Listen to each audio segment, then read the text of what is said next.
Bonjour, vous êtes en compagnie de Danielle pour l'émission Fenêtre sur soi. Elle est venue au micro de l'émission il y a déjà quelques semaines, quelques mois, voire l'année dernière. Il s'agit de Chantal Anders. Bonjour Chantal. Bonjour Danielle, merci pour cette belle invitation. Alors on t'a découvert au micro de Fenêtre sur soi, comme je le disais tout à l'heure, il y a quelques mois en arrière, même plus loin dans le temps, pour nous parler de l'hypnose régressive, méthode Dolores Cannon, que tu pratiques et que tu proposes à ton cabinet. Oui, tout à fait. Aujourd'hui, tu nous reviens pour nous parler d'un autre sujet qui est dans cette démarche de canalisation, dans cette approche thérapeutique individuelle que tu proposes également. Oui, et voilà, donc je propose les guidances messages de l'univers qui sont des guidances spirituelles où je peux avoir certaines informations pour aider la personne dans leurs décisions de la vie. Donc, ce n'est pas des prévisions, ce sont des informations, un lecteur de l'âme de la personne qui va peut-être parler des choses qu'elle a vécues, une souffrance, et ce qu'il faut faire dans sa vie maintenant pour se libérer de cela et de se retrouver, d'être réaligné et de se retrouver elle-même dans son intuition et confiance avec cette guidance intérieure que nous avons tous. Alors ça, c'est l'objectif. Est-ce qu'on peut revenir un petit peu sur la définition de qu'est-ce que c'est une canalisation pour nos auditeurs qui n'auraient peut-être pas l'information et qui, en dehors de la dimension de la tuyauterie, la canalisation, qu'est-ce que ça veut dire? C'est très intéressant parce qu'il y a plusieurs définitions qu'on en parle des canalisations. Pour moi, c'est de connecter à l'univers, le champ énergétique de la personne, d'être très très calme dans le silence. Nous tous, on avait cette capacité, on se met en retrait et on laisse venir ce qui vient à l'esprit et de connecter à ces synchronicités. Mais moi-même, pour la personne, je vais connecter au nom, prénom, une photo à la suite pendant la consultation elle-même en plus pour recevoir une information de la personne. On peut dire ça comme un champ énergétique autour de la personne. Des fois, il y a des présences comme un guide ou un proche décédé qui souhaite donner un message, mais c'est surtout une information pour aider la personne sur son chemin. Et c'est pour cela, j'insiste à dire, c'est une guidance, c'est pas une voyance pour donner des prévisions. Parce que l'avenir, ça dépend sur nous et ce qu'on décide au moment présent. Donc, j'essaie de aider la personne sur son problématique pour trouver la sortie et de changer les choses dans sa vie, parce que rien n'est figé. On peut changer les choses. Alors, changer les choses, beaucoup de personnes ont sûrement ce souhait au fond d'eux. Comment ça marche? Pour changer les choses, c'est de se mettre en action. Donc, souvent, quand les gens viennent pour une guidance message de l'univers, ils vont avoir une interrogation sur leur vie sentimentale, sur le travail, sur les angoisses. Et je reçois des informations qui vont peut-être parler de l'enfance, une vie passée, des choses à changer dans leur vie maintenant. Et puis je vais dire à la personne, est-ce que ça vous résonne? Si ça ne vous résonne pas, vous mettez ça à côté. Et très souvent, les gens me disent, mais si ça me résonne, tout à fait. Et donc à la suite, il faut faire une action. Parce que si on fait rien, les choses vont pas changer. Et nous, les humains, on a tendance d'attendre les choses, que les choses changent, que les personnes agissent différemment. Mais ça commence avec nous. Et quand on fait une action, on dit à soi, à l'univers, bah tiens, je suis prête pour aller vers une nouvelle direction. Donc, pour changer, il faut être dans l'action. C'est le plus dur en fait d'être dans l'action, d'être dans ce mouvement-là. En effet, comme tu le dis très bien, on a envie que les choses changent, mais on a beaucoup de difficultés à soi-même mettre un mouvement de changement parce qu'on ne sait pas quelle orientation prendre. Qu'est-ce que je vais faire finalement pour changer quelque chose? Justement, et des fois, ça peut être par rapport à une problématique dans la famille, dans les relations ou un lien karmique. Et quand la personne comprenne en entendant ces affirmations, parce qu'après la séance, il y a un travail qui se fait énergétiquement. Elle est libérée de ça quelque part dans son subconscient, si ça le résonne, bien sûr.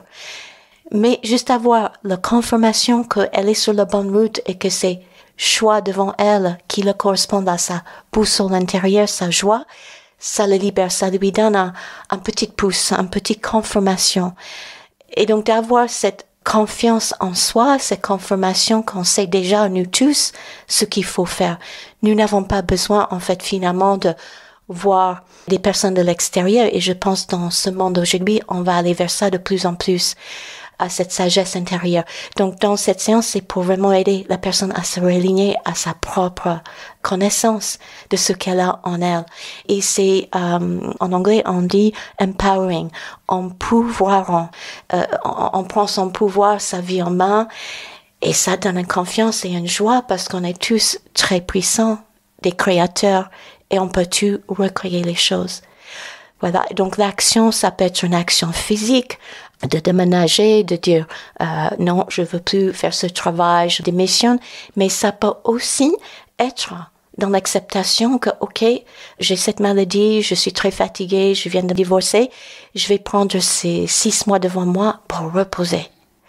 Ça, c'est une action aussi, d'être dans l'acceptation. Donc, il y a le mot action, c'est aussi d'accepter et de savoir que on est où on doit être et qu'on est en train d'avancer tous. Voilà.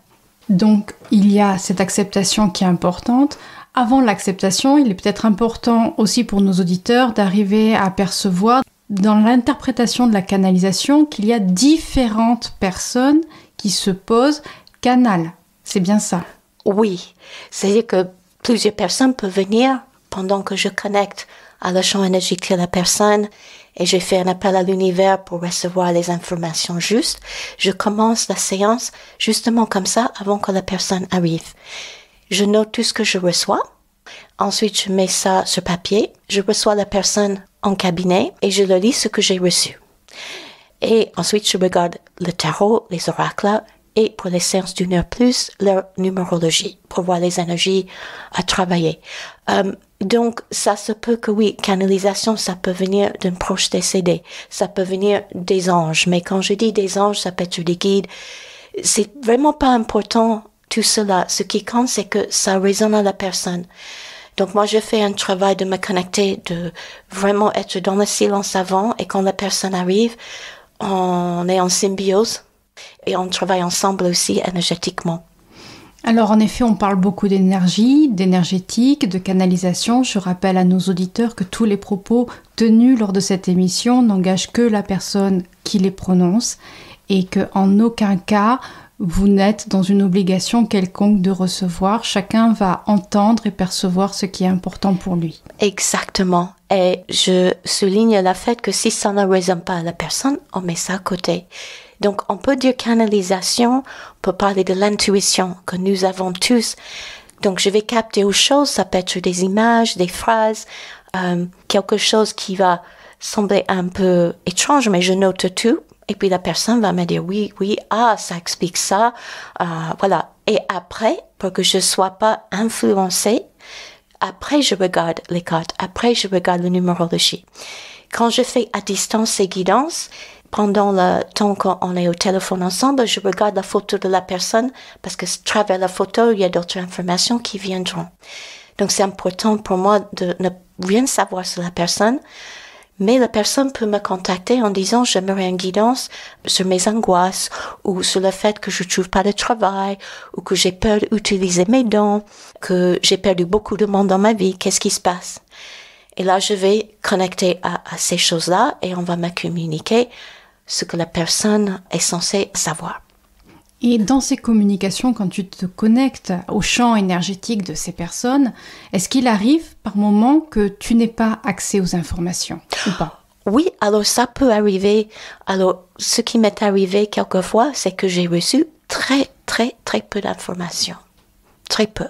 Comme une phrase ou un paragraphe, et c'est tout. Ou je reçois l'information que la personne est en très grande souffrance. Et si la personne me dit, par exemple, qu'est-ce qui se passe avec cette relation, pourquoi je me suis fait larguer et tout, et si je reçois très peu d'informations, je le respecte, premièrement, mais peut-être je vais recevoir, ça m'est déjà arrivé, une information que cette personne a besoin de travailler spirituellement. Donc, je fais très attention quand les gens me téléphonent pour leur expliquer, c'est pas une voyance pour donner des prévisions, ni de s'imposer dans des questions sur la vie privée des autrui. Donc, c'est que les questions pour soi-même. On peut demander qu'est-ce que j'ai besoin de savoir par rapport à ma relation dans la famille. Mais on peut pas demander des questions sur les autres personnes. Et voilà. Dans cette canalisation, ces informations, tu les récupères où? Parce qu'elles sont bien stockées quelque part. Alors, je pense, moi, je suis la philosophie de Eckhart Tolle. J'intègre son travail dans ma vie, premièrement, et aussi de plus en plus dans mes séances.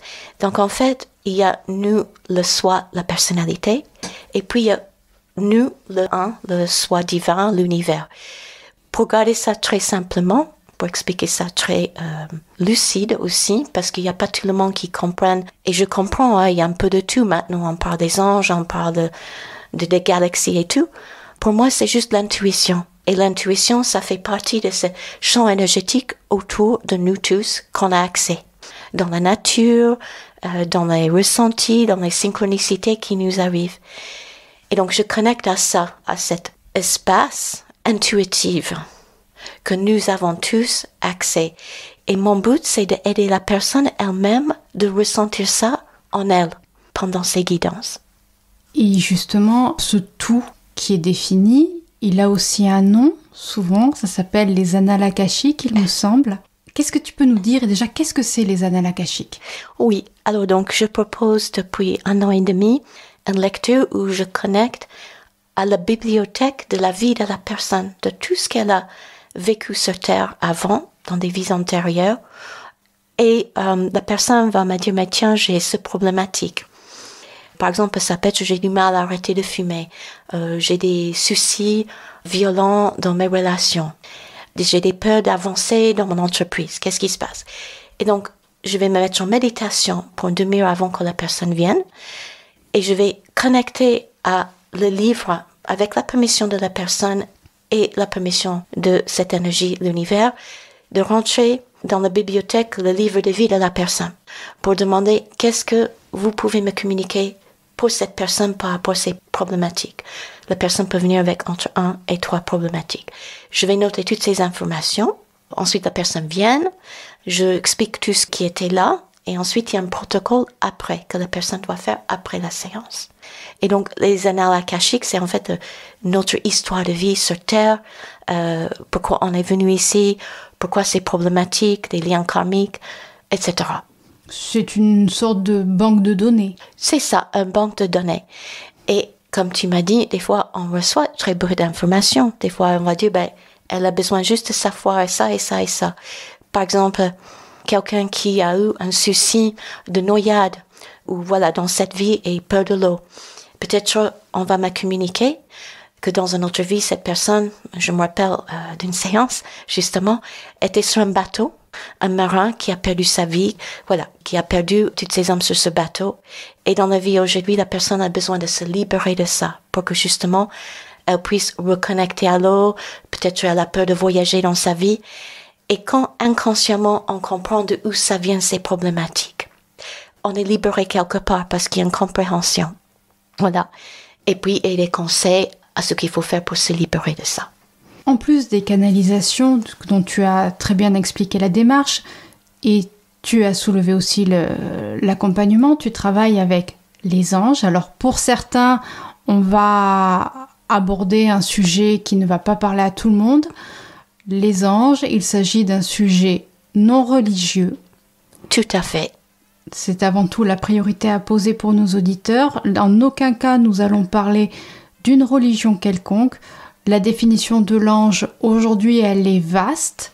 On va dire des êtres de lumière, percevables par certains, peut-être pas par tous. Entendables par certains, peut-être pas par tous.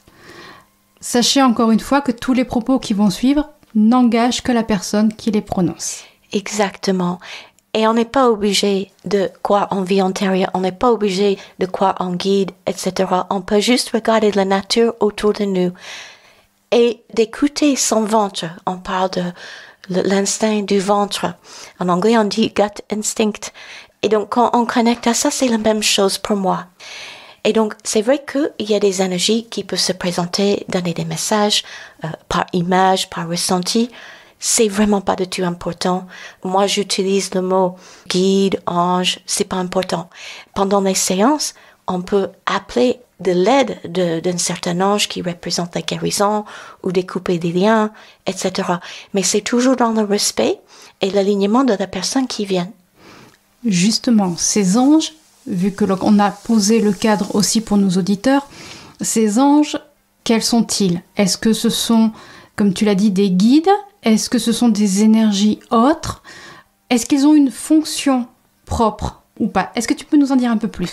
Oui, ce sont des êtres, soit ils se sont incarnés avant et maintenant ils veulent aider la Terre, nous, mais de là-haut. Ils ne veulent pas incarner. Donc, c'est un guide. C'est quelqu'un qui est là. Et donc, quand on connecte à ces anges, des fois, ils vont se présenter comme une couleur ou comme un lutin ou comme quelque chose humoristique. Ils sont là pour nous aider de reconnecter, realigner à la joie et aussi à cet amour pour les enfants. Ils ressentent les anges parce qu'ils ont cette joie, cette ouverture. Ils posent pas les questions que nous, les adultes, on pose avec le mental. Donc, on peut dire juste les anges, ce sont des êtres de lumière qui ont cette énergie très pure parce qu'ils sont dans la joie. Mais il y a des proches qui ont été avec nous sur Terre avant qui sont nos anges et nos guides aussi, hein. Et eux, avec leur sagesse, ils veulent peut-être nous accompagner, un grand-mère ou un grand-père ou quelqu'un qui est décédé, qui veut absolument être avec nous, qui veut travailler sur un plan plus neutre, plus pur. Mais je parle pas de supériorité, je parle d'être dégagé du mental. Voilà. Donc c'est important que les gens comprennent que la différence, c'est que eux, ils sont pas dans cette vie de mental, d'analyse. Ils sont dans cet espace lumière neutre. On voit les choses très différemment qu'on est à l'univers et beaucoup souhaitent rester dans cette dimension-là pour nous aider sur Terre. Pour moi, par exemple, comme pour nos auditeurs, qu'est-ce qui se passe? Qu'est-ce que c'est un ange? Qu'est-ce que l'ange va nous apporter? Le soutien. On peut parler à notre ange gardien. On peut dire, aide-moi de trouver un emplacement de parking. Aide-moi de trouver les mots et le temps juste pour aborder ce conflit, cette conversation que je dois avoir avec cette personne. Aide-moi de sortir de cette tristesse et de trouver le courage. Aide-moi d'affronter ça. On peut parler, échanger avec les anges. Alors, j'ai eu une très belle expérience il y a 8 ans. Doreen Virtue, qui maintenant, elle a tout renoncé. Doreen Virtue, j'ai lu un de ses livres qui parlait des anges. Et avant de lire son livre, j'ai eu ma première manifestation des anges dans la nuit. Je me suis réveillée à minuit, j'ai senti des présences de lumière des anges. Je les ai pas vus avec des ailes ou des formes. J'ai senti juste une énorme beauté de paix et amour entre moi et eux. Ça m'a réveillée au milieu de la nuit. Et ensuite, le lendemain, je me suis réveillée, j'ai entendu une voix qui m'a parlé. Et j'étais en train de lire un livre. Et pendant ce livre de Doreen Virtue, avant chaque chapitre, j'ai eu une manifestation de ces énergies très pures, pleines d'amour. Et après, j'ai lu le chapitre qui l'expliquait. Et après ça a changé toute ma perception sur tout ce qui est angélique, sur tout ce qui est sur ses présences.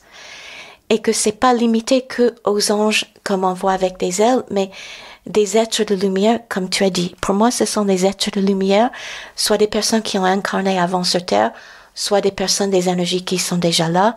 Pour moi, c'est ça, les anges. Ce sont nos êtres qui nous guident, qui nous aident pendant notre incarnation. Alors, tu parlais de l'ange gardien. Est-ce qu'il y a d'autres classifications d'anges? Alors, on entend parler régulièrement aussi des archanges, voire même des maîtres ascensionnés. Qu'est-ce que c'est? Alors, il y a beaucoup d'explications. On dit que les archanges sont plus supérieurs que les anges qui sont un peu partout. Comme Lorna Byrne, elle parle des anges sans emploi. On peut parler des maîtres ascensionnés. Mais moi, personnellement, je n'explique pas les choses comme ça. C'est sûr qu'Archange Raphaël, on va l'appeler parce qu'il est spécialiste dans la guérison. Mais on peut aussi appeler des anges de guérison sans préciser un nom. Les maîtres ascensionnés, ils ont fait beaucoup d'incarnations et eux, ils sont là pour aider avec une chose spécifique. Ça peut être pour la musique, le travail, l'écriture. Mais moi, ce que j'aimerais dire aux spectateurs, on n'est pas obligé de juste appeler cette maître ascensionné. La synchronicité dans nos vies va nous pousser peut-être vers certains archanges ou maîtres ascensionnés. Ou juste connecter au royaume des anges. Ce n'est pas important. Mais ils sont là pour nous aider. Et si on trouve sur notre chemin cette connexion angélique, qui est le cas pour moi. J'ai toujours adoré les anges. Je les parle. Voilà, j'attends rien en retour, mais je sens cette énergie de l'univers. Ils font partie de cette énergie de l'univers, de ce champ énergétique. Voilà, donc il y a des significations, mais là, je suis pas spécialiste dans tous ces détails. Mais oui, il y a des anges qui vont être spécifiés pour certaines choses, mais je pense qu'on peut appeler juste ça le royaume angélique. Et aujourd'hui, tu travailles avec ce royaume angélique? Oui, je les appelle toujours avant et après les séances dans ma vie. Voilà, pour moi, ce sont, comme tu dis, les êtres de lumière. Je vois des fois des présences ou j'entends des chansons qui me parlent des paroles qui viennent dans ma tête pour expliquer quelque chose. Et depuis plusieurs mois maintenant, avant la guidance message de l'univers, je vais demander au royaume angélique, l'univers, s'il y a des proches décédés qui souhaitent donner un message pour la personne avant qu'elle vienne en séance. Voilà, donc oui, je trouve ça magnifique et magique. Je laisse faire et des fois on reçoit beaucoup d'informations, des fois juste un petit message ou comme tu dis Daniel, on peut appeler quelqu'un et on ne reçoit pas le proche. Peut-être qu'elle ne souhaite pas passer par moi, mais par un autre moyen ou une autre personne ou dans les rêves des gens parce que les anges et les proches vont souvent communiquer à la personne pendant ses rêves parce que justement on est dégagé du mental qu'on est en train de dormir la nuit souvent. Et la plus grosse difficulté pour tous, je dirais, c'est de se rappeler de ses rêves. Oui. Là, comment on fait? Ah oui, c'est très intéressant. Alors, avant de se coucher la nuit, on peut poser l'intention en demandant « Aide-moi de se rappeler de ce que j'ai reçu comme message.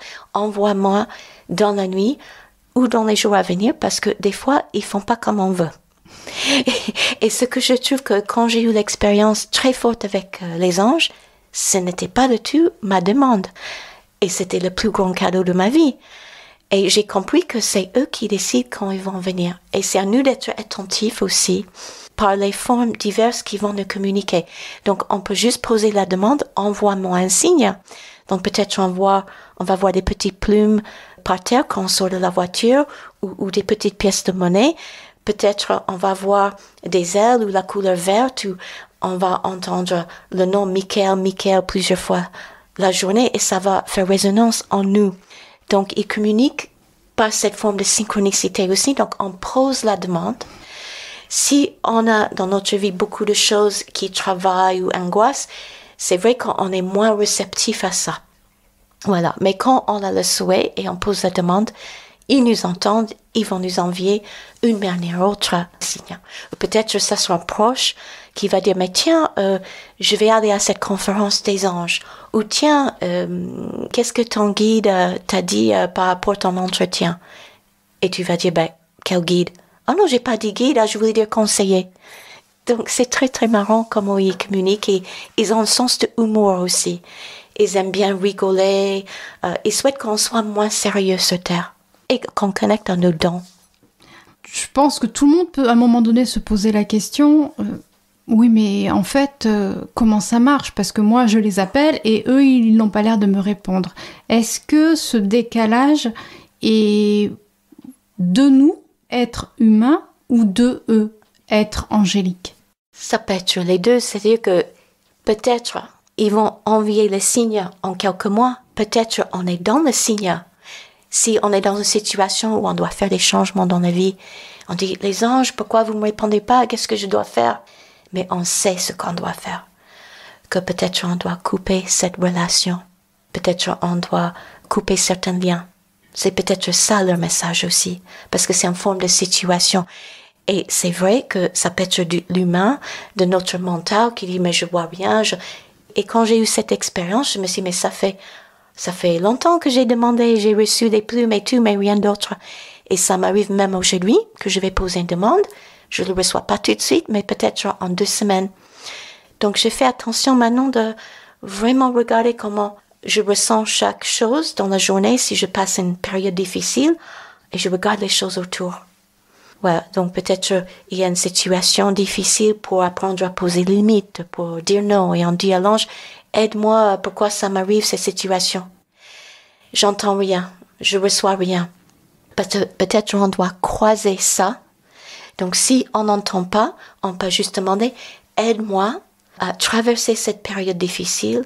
Aide-moi la nuit de recevoir. » Parce que quand on ne se rappelle pas des informations la nuit, ça vient dans notre subconscient. Donc, ces informations, comme un banque de données, y compris les archives akashiques, c'est dans nos cellules aussi.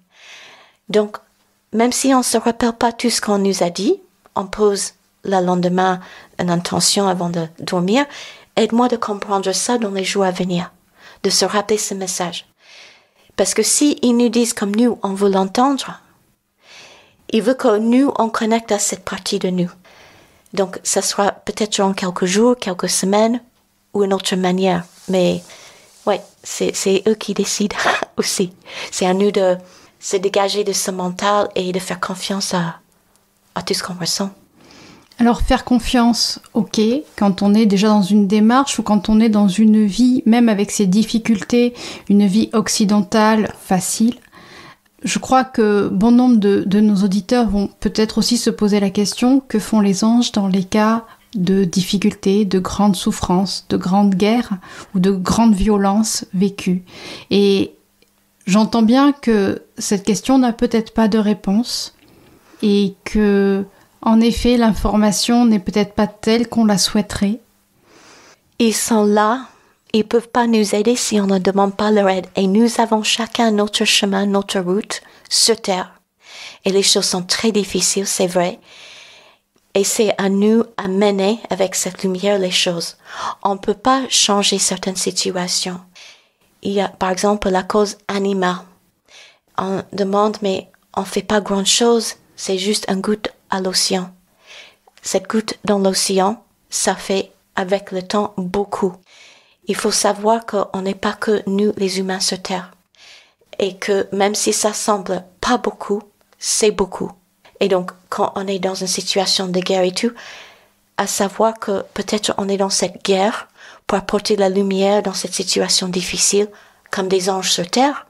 Peut-être la mamie dans le coin qui ramène à manger, qui boite, qui ne mange pas bien, qui est en souffrance, mais qui a une belle sagesse, à rester dans cette situation de guerre pour apporter son soutien, et que les anges sont là pour nous aider aussi sur notre chemin sur Terre, pour ce qu'on a décidé de travailler sur notre propre chemin personnel, mais aussi collectif. Donc, c'est un soutien. Ils peuvent pas, comme une baguette magique, tout changer. Ceci étant dit, les anges gardiens nous sauvent des situations dangereuses. Quand c'est pas notre temps pour repartir au ciel, et même si c'est notre temps, ils vont nous aider avec cette transition pour aller à l'au-delà, de faire la paix. Et des fois, c'est qu'à la fin de la vie que la personne comprenne toute son incarnation. Peut-être on a compris qu'à la fin. Et ça, c'est très bien aussi. Donc peut-être on a choisi de passer par des choses très difficiles et de le vivre difficilement jusqu'à de mourir d'une maladie. Souvent, pendant la maladie, les anges sont avec nous et on ouvre encore plus à cette sagesse et cet alignement. Donc, ils nous accompagnent, mais c'est nous qui sommes maîtres de nos vies. Voilà. Merci pour ces paroles angéliques qui, j'espère, peuvent rassurer ou du moins familiariser nos auditeurs avec ce royaume angélique, que l'on y croit ou pas, que l'on soit déjà dans cette alternative de développement ou pas. Chacun, encore une fois, est libre de sa pensée et de sa réflexion. Merci à toi, Daniel, et pour cette belle connexion. À vous. Chantal, où est-ce qu'on peut te trouver? Je vis à côté de Cahors, à Douai, et on peut me trouver sur mon site internet éveilsoiam.com. Et j'ai aussi un compte YouTube, Instagram. Voilà, donc on peut m'écrire par mail anderchantal@9.fr ou juste connecter sur internet et trouver mon numéro de téléphone. J'ai toutes mes informations sur son site. Je suis française mais anglaise d'origine, donc je travaille dans les deux langues et j'ai un site en français et aussi en anglais. Voilà, ce qui permet à tout le monde d'y trouver un petit peu son compte. C'est ça. Est-ce que tu proposes des formations, des ateliers prochainement? Oui, alors je propose une formation de tarot que je viens de faire en janvier et j'ai pas encore posé une date pour la formation de tarot. Je vais poser une date pour l'été Aussi, je propose des ateliers de découverte en hypnose régressive. Je fais une date le 18 février à Moissac. Ça, c'est complet. Mais si vous êtes nombreux et vous voulez venir soit pour une formation de tarot, soit pour atelier de préparation d'hypnose régressive, vous pouvez venir minimum 3 personnes et je peux ouvrir une date à votre convenance. Toutes les informations se retrouvent de toute façon sur ton site internet. Tout à fait. Voilà. On va redonner peut-être plus en détail pour nos auditeurs pour qu'ils puissent le noter, l'adresse de ton site internet pour te retrouver facilement. www.eveil.com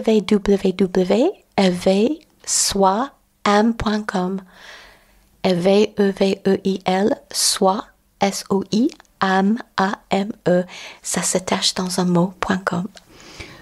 Tous les liens seront de toute façon retransmis sur le site antennedoc.fr, mais également sur la page Facebook Fenêtre sur Soi. N'hésitez pas à aller visiter la page, vous y retrouverez tous les replays des différentes émissions, ainsi que différents liens. Un grand merci à toi Chantal d'avoir participé avec tant de sincérité et d'ouverture de cœur pour communiquer d'un sujet qui n'est pas toujours facile à transmettre. Je te remercie, Daniel, pour ta belle intuition, parce que j'adore parler des anges et c'est pas quelque chose que j'aurais pensé être invitée d'en parler et je suis très touchée et je suis ravie de la part de Royaume Angélique et on me montre la couleur verte émeraude en demandant que nous tous on connecte à la guérison pour soi et pour la terre. Je te remercie profondément et à vous tous, les acteurs. Un grand merci à toi Chantal. C'était Daniel en compagnie de Chantal Anders. Je vous souhaite à tous du soleil dans votre tête et des sourires dans votre cœur. À très vite.